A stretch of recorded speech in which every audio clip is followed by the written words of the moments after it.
Hey guys, welcome back. This is ChosenArchitect. Today we are going to be setting up an automated village breeder, very simple vanilla mechanics, and also creating this giant hole you see behind me. Sounds weird, but it's going to be awesome. Hope you guys are ready.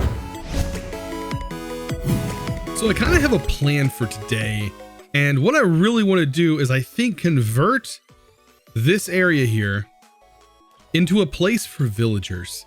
And I want to be able to grab some villagers because we have the tools now available to be able to pick up villagers. I remember trying before with a tool with a lasso that I thought was going to work, but I do know that Industrial Foregoing definitely has a tool that will let me pick up mobs. So I'm kind of interested to get that going, because picking up villagers is kind of really powerful. So we don't have to transfer them via the Nether and do all that fun stuff that you have to do in vanilla. So it's going to be definitely a challenge to get that done. To be able to move them though, let's go ahead and just kind of get the item in here. Industrial Foregoing is going to require some plastic. I'm sure we have a little bit of plastic, at least at this point, because this thing is reusable. This is called a mob imprisonment tool, and we need a gas tier, which of course we got a bunch of those. And this mob imprisonment tool is really cool. It is pretty much a reusable capture device. So we can just capture any mob, like this pig over here, right? Because it's normally used to resummon them in a machine, but you can see I now have a pig. It tells me what's in here and how much health it has, and then I can just replace it, pick it up, move things all over the place. It also works though with villagers, and it also works with mobs as well. So like this poor skeleton is going to now catch on fire. There's something really cool I want to work on, and I'm going to need a building gadget for this. So this is also another mod that Direwolf has made. Pretty much goes along with your mining tool here, but we can get this thing charged up, and this thing has a lot of cool features, very similar to everything else. But this is the one that definitely has some different tools that we are going to be able to use for placing blocks.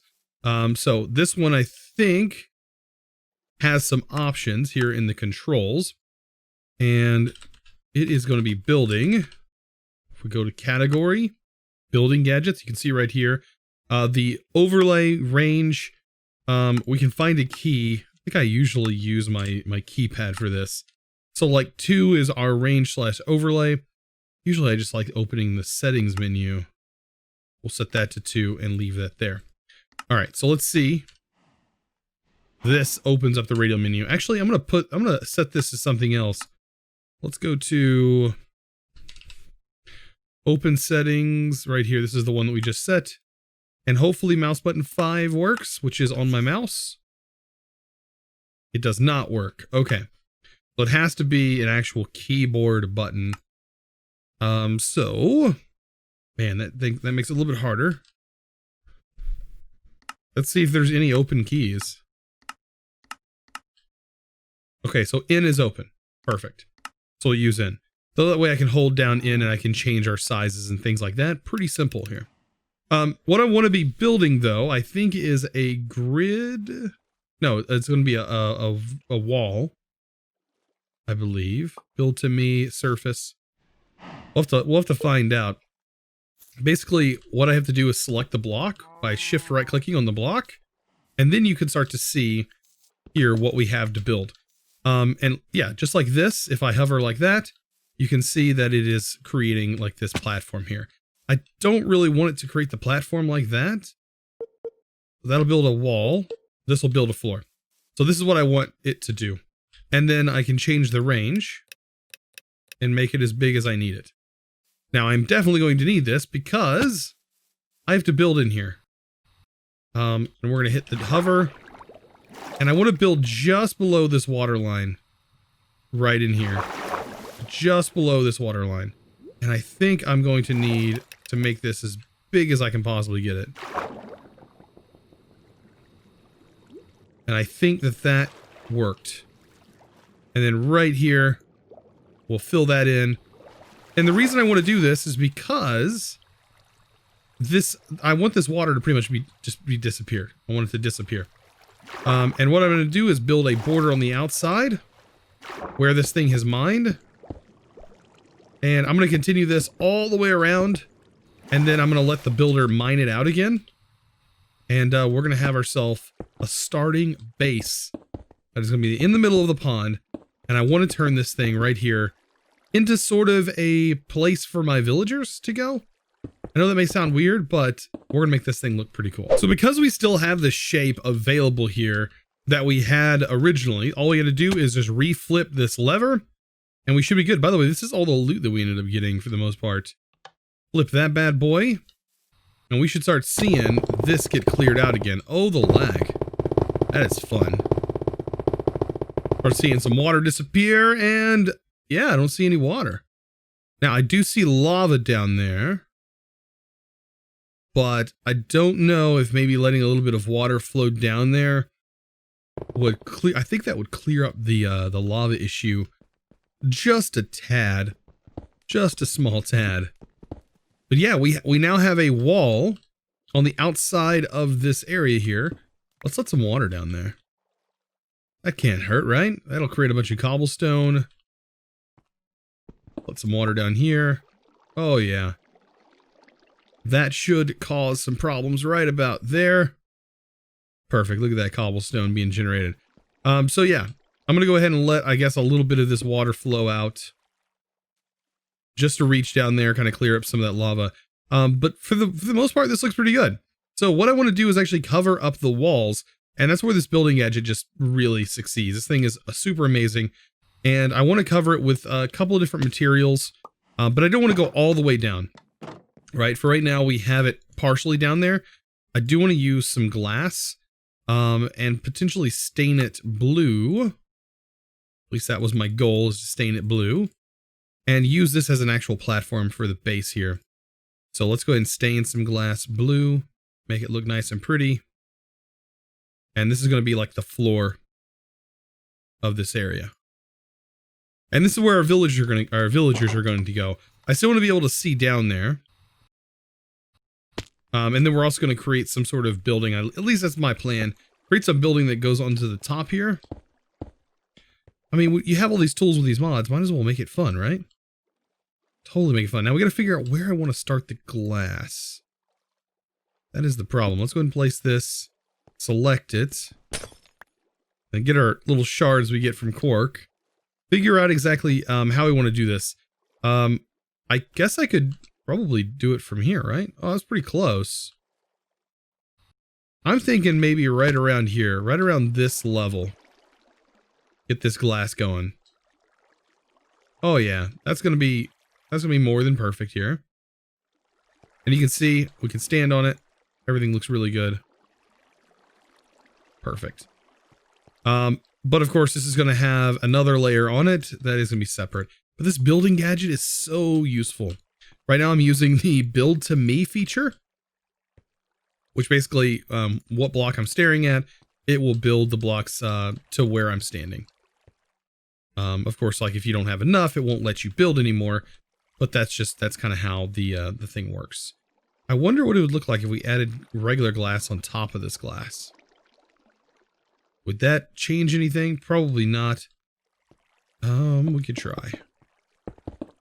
Like when looking down, I mean, no, it doesn't really change anything. I kind of like the blue. Plus it kind of gives it an outline. So very similar to how everything else was, I'm gonna actually layer a set of dark wood here. I think that should work. But our walls are actually gonna be lined. Actually, probably should take this up more. I'm gonna kind of place the corner bits here, kind of show you what I'm gonna be doing. Because this is actually gonna be changing. I think we're gonna line this like so. And these columns are going to go all the way up to the ceiling. Right? And this should be as well. So I'm going to need to break these pieces here. Should have just done this before I started anything else. And these columns will be easy to build. Of course, I'll use the building gadget to do the place where I was. And underneath these, of course, are going to be removed. Might as well remove all that. And get this done. Let's turn this to 1. There we go. I need to go mining for more stone, and to help me do that, I figure I should make now the magnet. I was playing a little bit with this on the live stream. I have been live streaming over at twitch.tv/ChosenArchitect, and you can find that link down in the description below. We were playing a little bit and testing some more of this pack, And oh my gosh, this is the upgrade that I actually wanted, that shows all the custom particles. Really cool upgrade. And I'll show you exactly what this thing does. So if we put this in here, this thing is now going to automatically put the items into our inventory. So if I go down here and mine a little bit, so say I'm mining down here for stone, look at that. Look at those particle effects. For one thing, that is awesome. Next, it's just going directly in our inventory. Like, we don't have to worry about it. Like, no items are just dropping on the ground. Like, how cool is that? And just the particles going into the gun is just way, way cooler, in my opinion. So along with that building gadget that I've been using, I'm also probably going to need the exchanging gadget, as, yeah, I'm definitely going to need it. And it looks like I'm out of diamonds again. And I don't think this thing mined up any diamonds, did it? If it did, that would be so nice. But I don't think it did. Yep, no diamonds. So back to diamond hunting. By the way, some of you guys said you wanted to see me build, and I know a lot of people are like, building or mining off camera, not build, but mining off camera. And a lot of people are skeptical for some reason, like what mining off camera is like. And like people wondering, how do I have so much gold and things like that? Literally, I just mine. Like, I'll show you my mine system here, and so you guys can understand like how crazy this is. Let me go ahead and pull off my silk touch, put my fortune on here, and you'll kind of understand a little bit. If I put this in my offhand, I've showed this before, it'll actually highlight where different ores and stuff are at. So depending on what ores you're looking for, like in my case, I'm looking specifically for diamond, it'll actually show me, and since I have fortune, I should be able to mine it up pretty quickly. But just, these are mines. Like, these are mines. Some of them go out so far that you can't even render that far. Like, I've mined that one way down there, way down there, way down there. It's just absolutely ridiculous, some of these caves. So that's why I have so many materials, is because I've been just, going crazy harvesting all of them. So I know some people were wondering about that. And when it comes to like me actually talking and mining, it's not always the most entertaining thing. It's just me doing this. I mean, that's honestly all it's going to be until my battery and my thing runs out, and then I just have to come around. Oh, you can see right here, diamond. Like, look how quick that was. There's the diamond that we needed, and that's where the ore used to be, and now we have 10 diamonds in our inventory.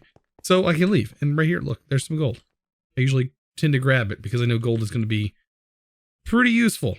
Also, grab any lapis I see. This is pretty useful. So now I'm able to go ahead and make that exchanging tablet. And this is really going to help me when it comes to building. Like, it's going to help a lot. We're going to get that thing charged up. And it's also going to have the same menu as our building gadget. It's going to be a little bit different though. Basically going to be our size. And I want to start building a bit more with the dark wood planks. And this dark wood is going to be the majority of what we use for pretty much everything. When it comes to like placing the walls and stuff. So I really need this thing. Here we go. Let's I'll kind of show you what it's going to be like. It is a little bit dark in here. That's okay though. Still get the point. We hit in on this, it pulls up the menu, and I can increase the range, and we should be able to, we can increase the range a lot, but I don't want to. I kind of want to keep it low because of this right here. If we select the block that we want to change to, you can see this right here will then replace the block. If I hit in, I think the increasing the size, there you go. You can see, I don't know if two is not actually functioning. It doesn't look like, but this right here definitely is. So I'm going to go with 3, and that should work. Maybe 3 is not working now. 4 doesn't seem like it's wanting to work at all now. But it definitely was working before. So it just makes it a lot easier. Look at this. I don't know why it's changing that over there, but it is. Look at this.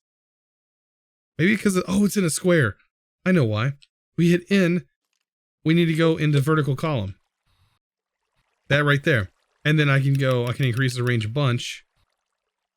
And look at that. It's changing all of this. Just like that. But that's kind of exactly what I wanted to do, to be honest. We got to make sure we select each material just like that. And it definitely will go a lot faster now that I have this going on. And we're going to be able to change all these walls. So what's going to happen down here, I kind of got most of this build ready. This will inevitably be the actual space where I do have and hoard my villagers. I need a place for them to breed though. I need a good place for them to produce a bunch more. So what I have here is places for beds. There's going to be beds all lined up along the walls. And I also have to make their workstations. This is still vanilla stuff. And workstations are pretty easy to make. Beds are also pretty easy to make, since we do have these guys over here producing all the silk for us. So I'm going to make a bunch of beds. That should be able to get us a pretty decent amount of villagers. And then when it comes to workstations, we're just going to create farmers. So for farmers, it should be as simple as making a composter. I think that's what it's called. Compost station. This right here. Composter. It is going to be fence, and it's going to be your regular wood. That's also fairly easy to do. So I'm going to go ahead and make a few of the composters, a few of the beds, and then we're going to go hunt for some villagers. So this is going to be the layout for the beds. I'm going to place the beds sort of like so. Just like that. And they're going to go on all sides. Did I place that funny? No, I placed it right. Yep. And they're going to line up just like this. And then we're going to have the composters. They're going to be in a different area. But this should give plenty of beds. Plenty of space for the villagers to reproduce and to get us several villagers pretty quickly. Actually, let's see. I should have way more of these than I should actually need. Let's see. Yeah, that's totally enough.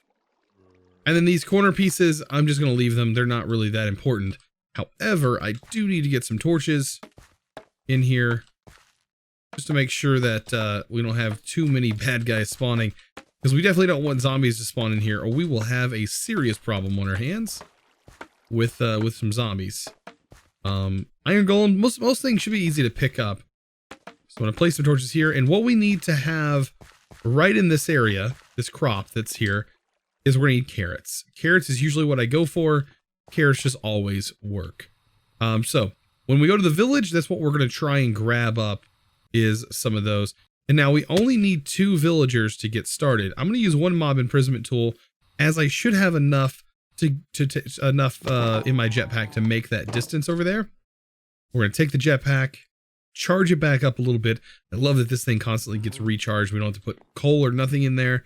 And then this right here is always making some more actually, you know, since we have the plastic, we might as well make 2 mob imprisonment tools. That would just make way more sense than me having to travel multiple times. Plus, these will be very useful later on. All right, so to get our travel on, I'm literally just going to fly here. By the way, it's pretty... I haven't really noticed much of a difference of having hover mode on versus our power consumption. It almost seems like it consumes less power when we're in hover mode, and we can fly really fast and get to destinations really quickly. Like, you can see how quickly we are gaining on this destination. It's absolutely amazing. But I'm kind of scared to go any faster in tiers of jetpack, because these jetpacks are incredibly fast, and it's no joke how fast they are. I mean, this is so fast. And I can only imagine it getting faster. By the way, you can see where I quarried out some sand here, right next to this village. And yeah, I mean, we still got a pretty good amount of fuel after doing that. All right, so let's just go ahead and grab a villager here. There's one. And then it really doesn't matter. We can grab another one over here and head back. Oh, I need to grab some carrots. That's right. I don't think I had any carrots. That's wheat. These crops are so weird over here. All of this seems to be just wheat. Okay. What about over here? Is this just wheat as well? Oh, that's kind of a bummer. Oh, that was something. That was lettuce seeds. Okay. So maybe I'm gonna have to hunt a little bit more for carrots in particular. This seems to be like some kind of pumpkins or something like that. Or maybe watermelon. Might be watermelon. Either way, we need to find carrots. We're just not fighting them right here. I did, however, manage to find some pumpkin. I went ahead and grabbed some of that. I just landed at this village here on the way back home. Don't know what this village has to offer. There's some frogs. All right, there's a cartography table, some paper, a regular empty map. Nothing too special here. Sometimes you can find some really good loot, though. Not in those. But like in these regular buildings, there'll be chests in here. You sometimes can find some emerald, all kinds of stuff. I'm looking for crops, though, and I don't know what's wrong with these guys. They don't have any crops. I will take this, though. Blast furnace. Let's see. Little baby villager. I think there was a blacksmith I think I seen overhead. Yeah, this is like a little blacksmith building. Oh yeah, there might be some good loot in this chest. Obsidian, I mean, apples. I'll take some of the food. It's not bad. But still, no crops. There's literally no crops here. What is wrong with these villagers? Oh man, I never get this lucky with Endermen just like right at my fingertips. But in this pack, I mean, it's just exactly how it is. There's just Endermen everywhere. Like I always have to struggle. That's why I'm getting villagers, so we can farm Ender Pearls super easy. Nope, this pack just hands them to you for free. Super lucky. So once you get yourself some carrots, the best thing to do is to just start planting them. To go ahead and get pretty much everything ready. And we're going to want to harvest as many as we can right now. And plant all these for our villagers, because they're just going to do the work for us. As these things grow, of course, and it happens pretty quickly. As these plants grow, these villagers are going to start throwing them back and forth at each other. After they harvest them. There we go. Man, moving villagers has never been so easy in 1.14. All right, let's go ahead and move with the mob imprisonment tool. And we'll place these guys down. Bam, there's this one. And as you can see, they've already changed their profession. And they're ready to go. So these guys are just going to do their thing down here. This is going to be like the breeding hole. And eventually I'm going to move them up. So they're going to be at different levels. We're going to have villagers at different levels. They're probably going to take up this slot since this is a 2 wide area. And yeah, we're going to pretty much have a hall here with a bunch of different types of villagers. And of course, this is going to change. We're going to have different rooms and stuff up here. But one of these rooms is going to be villagers down here. I'm super excited about this. Villagers are super good. Like they have some really good traits. You can see right here. This one's a little bit higher for some reason. I don't know why that I didn't punch him. I wonder why this guy doesn't like me. This guy doesn't like me at all. Maybe it was one I accidentally punched before. But anyways, some of the villagers do have some incredible trades. And I'm wondering if there's any modded stuff that has changed the way they trade. I don't know. But this right here, we're going to call this our villager breeding hole. Yeah, and there's going to be more done to this. As of right now, this is, you know, using some dark wood from Druidcraft. I really like this color mixed with the stone. I think adding some other color in here, of course, underneath here is blue, which is going to stay that way. And I want to incorporate some more blue blocks. But, of course, we probably have to wait for a little bit because we got to let these guys breed. Anyways, I don't know, last episode when I talked about the builder, I don't remember if I mentioned that it can chunk load, but I don't know if it is chunk loading. So that is something that I definitely need to look at. By the way, I probably also want to break this because I don't want this building anymore where it's currently at. That could get dangerous. And I also might want to head back down to the very bottom of this, place some torches because I know there's going to be tons and tons of mobs down here. I didn't even think about that. I probably should fix that before things get really out of hand really quickly. Like this right down here. I already hear the mobs. Oh, I know they're down here. But I need to, yeah, I definitely need to fix this before this gets, yeah, too crazy. I'm probably already going to die from this. But yeah, I'm going to go ahead and get the mobs cleared up. But mostly up top, these guys should be fine. I don't think anything is going to come down here. We shouldn't have to worry about too much spawning on bedrock because they don't spawn on bedrock. But they will spawn on areas like this. Thank you for punching me. There we go. All right, so looking pretty good. I don't know. Let me know down in the comments what you think I should do, like build-wise to this and what we should put in here, because I'm really looking forward to some of your guys' ideas. And we, of course, die because I ran out of jetpack power. By the way, I think we can take an ender pearl. Now that I see this, take an ender pearl, add it to this, and if you do die, you can hold this, and then you can get your stuff back. Just like that. Even though we are kind of stuck in a hole, that's okay, because we should be able to get out. We have a lot of stuff in our bag. So hopefully be able to let us get out of here and call it good. You know, if the skeletons don't kill us, which they probably will. Well, guys, I hope you enjoyed today's episode. If you did, don't forget to click that subscribe button if you haven't already. And also give this video, guys, a huge thumbs up. I really do appreciate it. I'll see you in the next video. And as always, thanks for watching.